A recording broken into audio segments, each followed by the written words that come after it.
Welcome to the Explainer. Today, we're going to tackle a really cool problem. How do we get machines to understand what we're saying?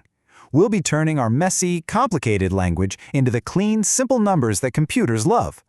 So here's the game plan. We'll start with the basic problem, then look at a simple first attempt called bag of words. After that, we'll level up to a much smarter method, TF-IDF. And I'll walk you through a real numerical example. And finally, we'll wrap up with why any of this actually matters. All right, let's dive right into section 1. It's all about this fundamental challenge, this big question that really kicks off the entire field of natural language processing. So how do you teach a machine to read? I mean, it sounds straightforward, right? But it's actually a huge challenge. Think about it. Computers are number-crunching wizards. They love math. But words, with all their nuance and context, that's a whole different ballgame. At its heart, the problem is simple. Machines speak the language of numbers, not the language of humans. So our job is basically to be a translator. We have to take all kinds of text, a tweet, a whole book, whatever, and turn it into a neat, tidy list of numbers. This whole process is called feature extraction, and it is absolutely the most critical first step. Without it, the machine is just staring at gibberish. Okay, so where do we even begin with this translation? Well, that brings us to section 2, and our first technique, the bag of words. It's a really simple and, honestly, pretty intuitive way to get started. And you should take the name pretty literally. Imagine you take a sentence, you throw all the words into a bag, and you just shake it up. All the grammar, the word order, the structure, it's all gone. The only thing that matters now is what words are in the bag and how many of each you've got. This visual just nails the concept, doesn't it? You can see the sentence getting dumped into the bag, and what you're left with is just a list of words and their counts. We've lost the elegance of the sentence for sure, but we've gained something incredibly valuable, numbers a computer can actually work with. All right, let's make this real with a quick example.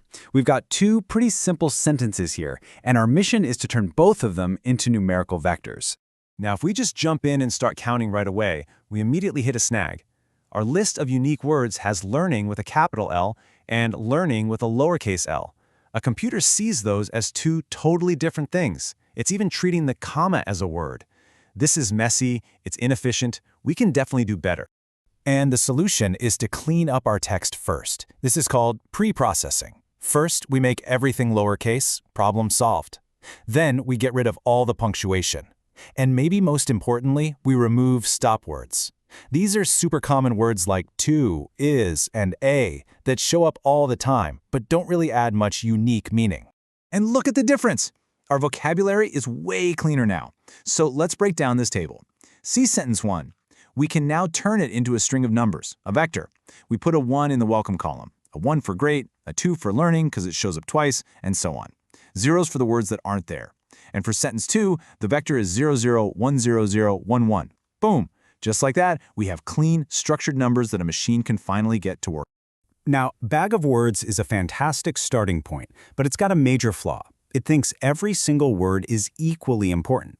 That brings us to section 3, a much smarter way to count called TF-IDF. This is how we figure out which words really matter.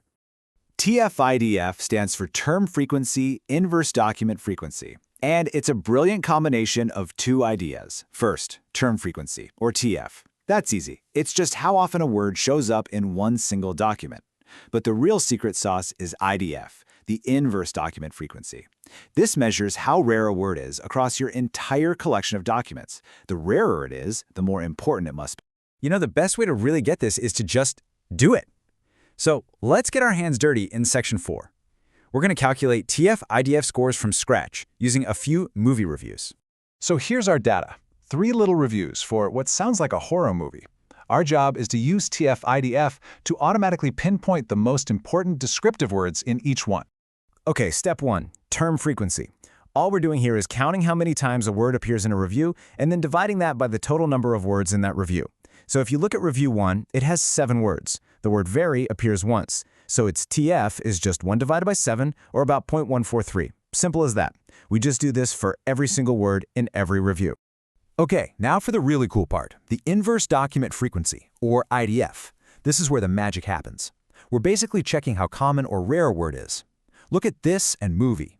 They're in all 3 reviews, right? so they're not special at all. The formula basically gives them a score of 0. But then you have words like very or spooky. They only show up in one review each. That makes them rare, and that rarity gets them a much higher score. See that point 48? This is the machine's way of figuring out which words actually carry unique information. And this is the punchline. When we multiply the TF score by that IDF score, look what happens for review 1. The descriptive, unique words like long and very shoot to the top. But movie and this, even though they were in the sentence, get a final score of 0. Why? Because their IDF score was 0. They're just too common to be important. TF-IDF is amazing at automatically boosting the good stuff and squashing the generic stuff. Phew! Okay, that was a good bit of math. So let's get to the big finale here in section 5. Why does any of this matter? What's the point of all this hard work?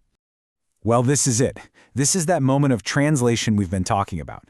We took human language and we turned it into something a machine can actually understand and learn from.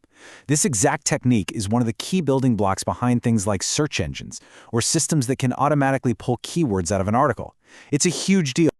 But you know, as powerful as TF-IDF is, it's still just a very, very clever way of counting. It doesn't get that excellent and amazing mean similar things. It would have no idea if you were being sarcastic. It's not true understanding. And that's really the next great frontier, isn't it? Teaching machines not just to count our words, but to finally understand what we really mean.